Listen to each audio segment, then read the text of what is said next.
সালাম নমস্কার জানিয়ে আমি মূলত যেহেতু আজকের যে প্রস্তুতি 21শে জুলাই শহীদ মিনার চলো যে আমাদের শহীদ মিনারের দিন এই ঘটনাটা ঘটেছিল 1993 সালে, যেখানে জাতীয় কংগ্রেসের 13 জন কর্মী খুন হয়েছিল পুলিশ দ্বারা। ঘটনাচক্রে তখন সেই নেতৃত্ব দিয়েছিলেন, তার নাম হচ্ছে মমতা ব্যানার্জি। কিন্তু তারা মমতা ব্যানার্জির ব্যানারে হয়নি, জাতীয় কংগ্রেসের ব্যানারে কাজ করতে গিয়ে এবিক কাজের জন্য প্রয়োজন করার লড়াইয়ে সেই লড়াইয়ে লড়তে গিয়ে প্রাণ হারিয়েছিল।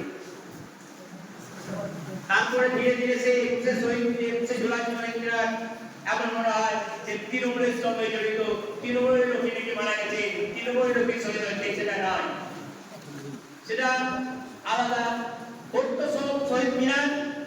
কিন্তু সেই শহীদ মিনার শহীদের স্মরণে শ্রদ্ধাঞ্জলি, কিন্তু শ্রদ্ধাঞ্জলি হতো না, সেখানে নাম গান বাজনা বিভিন্ন রকম শক্তি প্রদর্শন ও মঞ্চের ওপর উপরে বসে থাকতে নায়ক নায়িকা এক ধরনের চলতো বিচিত্রা অনুষ্ঠান। প্রকৃত শ্রদ্ধা জানায়নি, যারা প্রয়োজনও নাই কারণ তো ময়ূরী তৃণমূলের কেউ হয়েছিল জাতীয় কংগ্রেসে। অনেকদিন পর যখন আমরা এই সরকার থেকে চলে যায়, তারপরে পুরো কাজ হয়েছে যে 21শে জুলাই সুরক্ষা সরকার আজ থেকে 3 মাস আগে শহীদ মিনারে আমাদের এই শহীদ দিবস পালন করার জন্য শহীদ মিনার বুক করে নিয়েছিলেন। পার্টিশন আগেই নিয়ে নিয়েছিলেন, বাকি দুটো তৃণমূল দুজন মিলে টানাটানি করছিল, শেষ পর্যন্ত ওদিকে বলতে পার্টিশন হয়ে গিয়েছে এরকম ভাবে। কিন্তু শহীদ মিনারে শহীদদেরকে শ্রদ্ধাঞ্জলি বিচিত্রা অনুষ্ঠান নয়, সেই শ্রদ্ধাঞ্জলিতে সমগ্র ভারতবর্ষ পশ্চিমবঙ্গে জাতীয় কংগ্রেসের কর্মীরা জাতীয় কংগ্রেসের এই 21শে জুলাই আমাদের দেখিয়ে দিতে হবে যে আমরা কত শক্তিশালী। আর 21শে জুলাই বলে দেবে আগামী দিনে জাতীয় কংগ্রেস পশ্চিমবঙ্গকে রাজ করবে কি করবে না, 50 বছর পর পশ্চিমবঙ্গে ফিরবে কি ফিরবে না। আমি আশাবাদী সমস্ত আকাঙ্ক্ষা ছড়িয়ে দিয়ে সেই শহীদ মিনারে আমরা পূর্ণ করবো। অনেক লোক হবে পশ্চিমবঙ্গ গোটা ভারত বুঝে যাবে যে আগামী দিনে বিজেপি তো চলেই যাবে, সেখান থেকে যেমন শুরু করেছে তারপরে কংগ্রেসের দৌড় শুরু হবে। সেই শহীদ মিনারকে আমাদেরকে প্রত্যেক লোককে সাকসেস করতে হবে।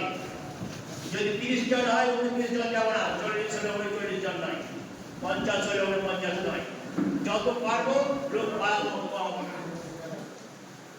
এটা প্রোগ্রাম, এটা আমাদের লক্ষ্য থাকবে। যেহেতু একটা মানবিক প্রোগ্রাম, কিরণকে বা অন্যদের আমাদের যারা আছে